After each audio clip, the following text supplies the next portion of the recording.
La séparation des pouvoirs. Nous sommes en démocratie, c'est-à-dire que c'est le peuple qui décide. Mais cette belle idée est bien difficile à mettre en pratique. Tout le peuple ne peut pas gouverner. Les premiers qui ont réfléchi à cette question, ce sont les Grecs dans l'Antiquité. Ils avaient imaginé déjà que le peuple, enfin le peuple moins les femmes, les esclaves et les étrangers, déciderait directement ou par le biais de représentants élus. Beaucoup plus tard, au XVIIe et XVIIIe siècle, avant la démocratie moderne, des philosophes comme Locke en Angleterre ou Montesquieu en France ont réfléchi à la façon dont devait fonctionner une démocratie. Ils se sont demandé ce que devenait le pouvoir du peuple quand il était délégué à des représentants. Comment faire pour que ceux qui le détiennent n'en abusent pas?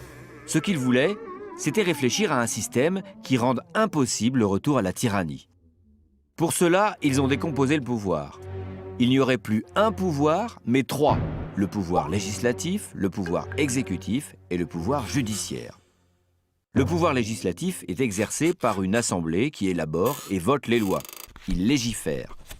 Le pouvoir exécutif exécute les lois et les fait appliquer. Ce pouvoir est exercé le plus souvent par une équipe, un gouvernement et son chef.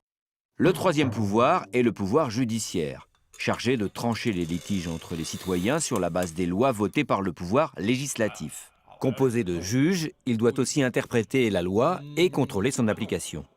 L'ensemble de ces trois pouvoirs compose la puissance publique. Ils sont complémentaires mais doivent être le plus séparés possible de façon à ce qu'aucun des trois ne puisse être en situation d'abuser de son pouvoir. Mais c'est impossible de les séparer complètement. Par exemple, le président de la République nomme certains juges qui ont eux-mêmes à décider de la légalité des élections. En gros, les trois pouvoirs se surveillent mutuellement. Chacun est le contre-pouvoir de l'autre. Mais d'autres pouvoirs existent hors des institutions.